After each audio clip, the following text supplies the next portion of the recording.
What's up, Yins? Back this week, Car Dad Bill, with a 2022 Mitsubishi Eclipse Cross. This is a 5-passenger SUV with a 1.5 liter turbo. It's the SEL trim level, all-wheel drive. Let's go for a ride.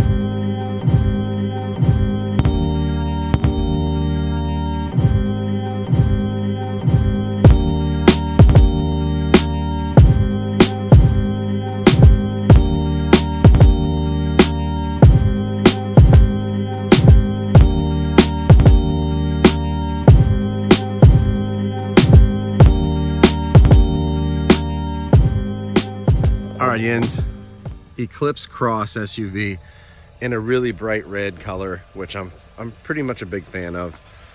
And look at the style, look at the lines, look at how this thing has a wide stance, kind of sits a little higher up, and it has that fast back design in the back. I mean, really sharp edges, looks athletic. Can't miss those LEDs, turn signals and headlights. And I like how a lot of car companies are now bringing the headlights down here to the bottom. You know, it's not a traditional face anymore, as you would see on some of these other cars that back in the day. But now it has the headlights down low, so they shine on the road better. It's just better visual all over the place. And then look at this style right here. Huge chrome style piece. Decent looking wheels. Not in love with them. Decent looking. Like the hatchback design. Love how the hatchback comes down. LED tail lights, the all-wheel drive symbol back here, super all-wheel control. It needs dual exhaust, and it has kind of like a fake spoiler on the back, which is okay. I mean, it's all right. Nice LEDs back here. Those are LED reflectors. And it's just a good looking overall SUV. Let's jump in. All right, guys, we are inside the Eclipse Cross. Gonna fire it up so you guys can see some of the startup stuff that happens.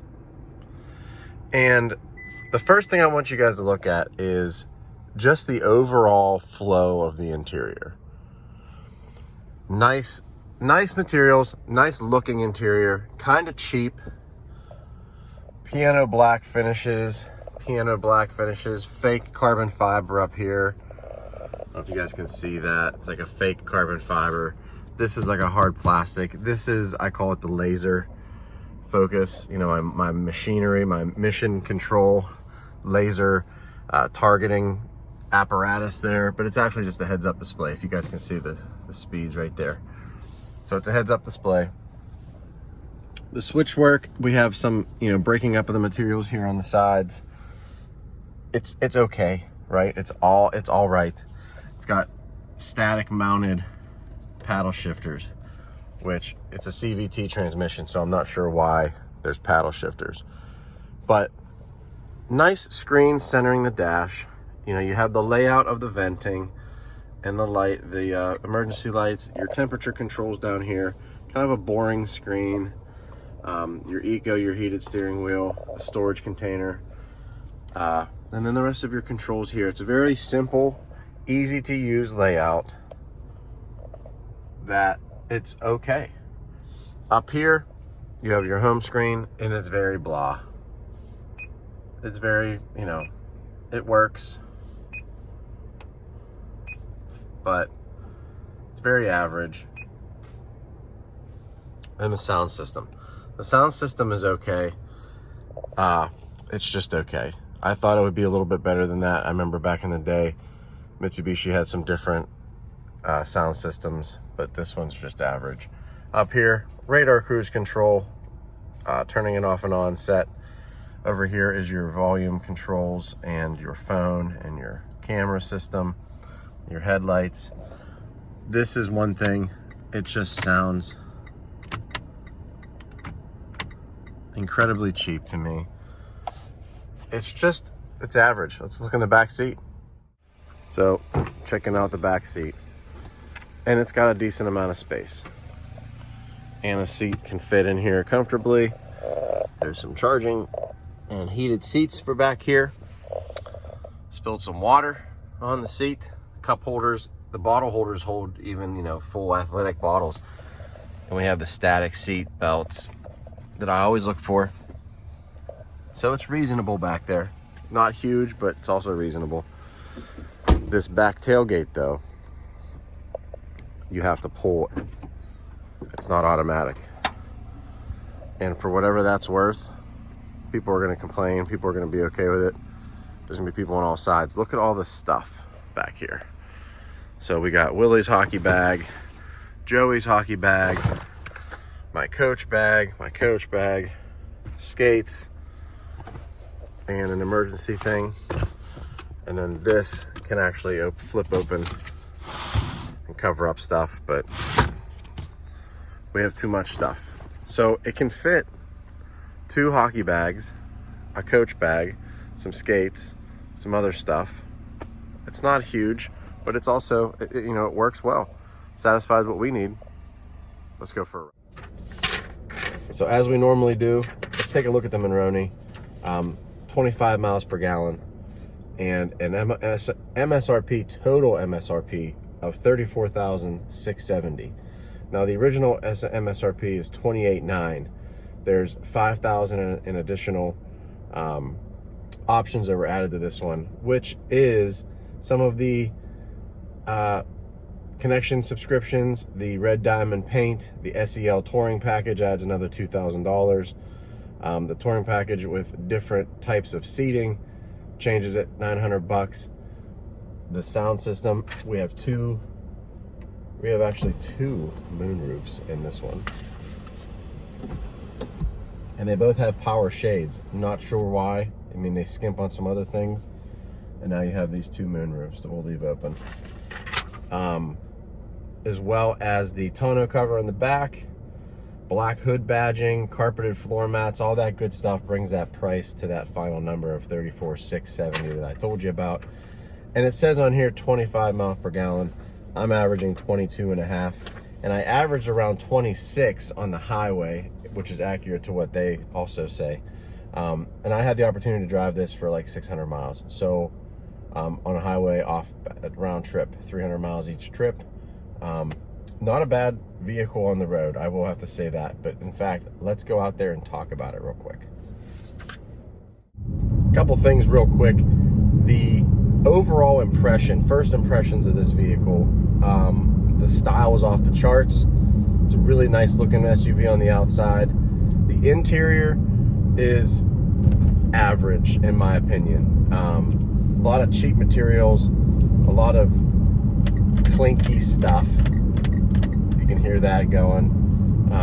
Buttons are okay. It's very average, but it's an entry-level SUV in my opinion, so that's okay. It doesn't make it bad or good. It's just an entry-level spot, and it has a lot of options that people will want. But that's my first look. All right, guys, out on the road. A couple things you're gonna notice right off the bat when you drive this vehicle is the CVT transmission. And I always complain about CVT transmissions. I know. This one's no different. I'm just not, I don't like how they drive. I don't like the driving characteristics. I don't like how they whine all the time, especially on the highway. And on this, in this car in particular, I had this on the highway for a considerable amount of time, and it was whining up and down the RPM range constantly, and it was super annoying. But that being said, the 1.5 liter turbo, I think it's a 1.5 liter turbo. Yes, the 1.5 liter keeps up, and you know, we stayed with fast traffic. We were able to climb hills, up and down the mountains. It did okay. It did what it needed to do. And, you know, there's certain vehicles that I drive that, you know, my stepdaughter's going to be 14 next year, and she's going to be starting to look at vehicles I hope she wants to drive when the time comes. So I kind of think when I see some of these vehicles that are like entry-level starter vehicles for some people, this is one of them. This feels like something that, you know, would be safe, fairly reliable, be kind of sporty, and has all the options like Apple CarPlay and the Android stuff and Bluetooth and a decent sound system and a heated steering wheel, all that stuff, sunroofs. It has that stuff, which makes for a decent vehicle for someone that's starting out to drive. They can learn, you know, how to drive and situations, and they sit a little bit higher off the ground. And, you know, I always think about that kind of stuff when I'm doing these reviews as well. So back to my pros and cons of this vehicle, because that's really what the review comes down to, right? So I'm going to give you my pros first. Pros, first thing is style. Style is absolutely number one on my list. I love the LED lighting. I love the way that the exterior is laid out. I love the paint color this one has, the red. It's just a sporty crossover SUV that really, you know, stands out a little bit, especially in traffic. Like, you can tell, you can see this one over top of all the other boring colors and things out there these days. Number two on my list are the options. It comes with a decent amount of options for this trim level, which is, granted, one of the higher trim levels you can get.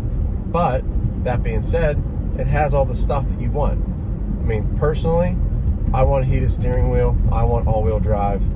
I want LED headlights, LED trim lights everywhere, and this has that. So it satisfies that for me. And, you know, my fiance and kids also said, you know, the seating is comfortable in the front. They said the seating is not comfortable in the back. My fiance and stepdaughter sat back there on our trip and didn't like the way the back seats were. They were a little bit stiff for them. And the third thing, the pro, like I keep saying, is it's a great starter vehicle. It's not something for somebody that wants something refined and special. This is definitely reasonable and novice. So those are my pros. Now to the cons, and granted there's not a lot of them. I feel like they're kind of major though. And as I'm saying these cons, I'm going to get on the highway so you can hear the CVT, which is my number one con in this vehicle. Stepping on it. I mean, giving it the business. And it's just so boring. And but what's the end result, right? Highway speed, merging with no problem. It holds the road well. And I'm going, you know, the speed limit, maybe a couple ticks above it, and it's quiet. It's nice inside here. You can have a conversation with your passengers and you're not yelling at each other. But the CVT is number one on my con list. It's just, it is what it is. A 1.5 liter turbo in this size vehicle should be getting better gas mileage than 22 miles per gallon. That's just my opinion. I feel like it needs to be getting more than that, have a little bit more torque. The second thing on my list is the flimsy interior components. The turn signal, the paddle shifters, some of the switch work on the HVAC. It's just flimsy, lower grade, but I kind of expected that getting into this. And lastly, the last thing on my con list is the sound system. And it's like,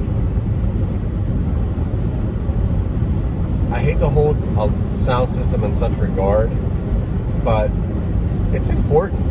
I mean, I think it's important to me. It's important to my fiance. It's important to a lot of my friends.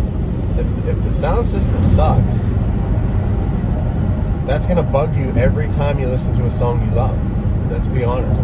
Every time a song comes on the radio that you like, or you put on a song on your phone that you like, and it sounds like junk, it's annoying.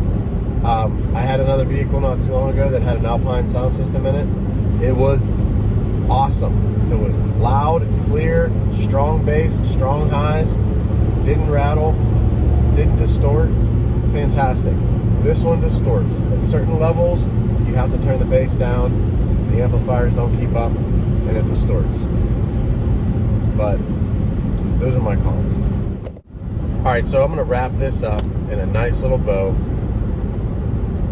Great starter vehicle, acceptable style, acceptable functionality of everything. All-wheel drive, all the options. It steers well, it rides on the highway well, it's quiet on the highway, it's safe, it sits a little higher up. Great all-around vehicle. Average materials, average build quality, and that's where I kind of leave it.